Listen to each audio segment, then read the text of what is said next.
Hey everybody, Dr. Dane from Wellness Solution Centers, and I am super excited to share some interesting information with you. This is 8% and 80%. What does that represent? Well, that represents the number of people who keep their resolutions in the new year. So only 8% of people that actually make a resolution keep it, and that's according to research. And 80% of the people who have made a resolution break it by February, okay? And why is that? There's real science behind this. We know that most people have good intentions. They want to quit smoking, they want to lose weight, they want to get back on the path to better health, but most people fail in their attempt to keep their commitment to their health. And why is that? The reason that is because willpower is an exhaustible resource. Willpower is like a muscle.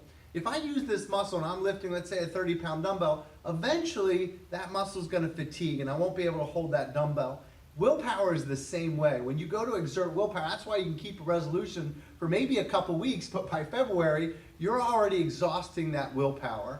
So in our dinner with the doc in January, it's going to be on January 8th at 7 p.m. at Applebee's, we're going to be talking about the science of how we form habits. So forget about the resolutions. Give up on your resolutions. Start thinking about creating habits, and all habits, whether they're good or bad, share three things in common: cues, routines, and either rewards or consequences. Some of your routines, like smoking, like eating too much, like eating the wrong kinds of food, like not exercising, not learning how to manage your stress, right? Those have consequences. Some behaviors, like learning to meditate, learning to eat properly, learning to get adjusted on a regular basis, learning to work on your posture and your mobility, learning to sleep better, okay?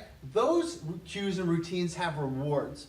So your habits either are costing your health as a consequence, or it's giving you a reward of better health and better energy and looking good and feeling good and living a long, healthy life. And we're gonna break all of this down in our dinner with the doc on January 8th. And we're gonna be talking about what is a cue? So cue is something that, just like brushing your teeth, you brush your teeth every day at the same time. You are cued to do it where it's become unconscious now. So all habits have a cue that is the first step that creates awareness around doing that routine, whether it's smoking or whether it's a person. Sometimes a person can be a cue. In other words, you can have a person who motivates you to exercise, or you can have a person who never exercises, and that person is going to motivate you not to ever exercise. So we'll be breaking all of this down. We'll be making sense of it. But join us on January the 8th at Applebee's, 7 p.m. There's a link in this information. We'd love to see you. We'd love to treat you to dinner. Please bring a guest. And if you're really looking in 2018 to make health a priority and develop not resolutions, but develop habits that are going to stick for a long time, please join us at Applebee's.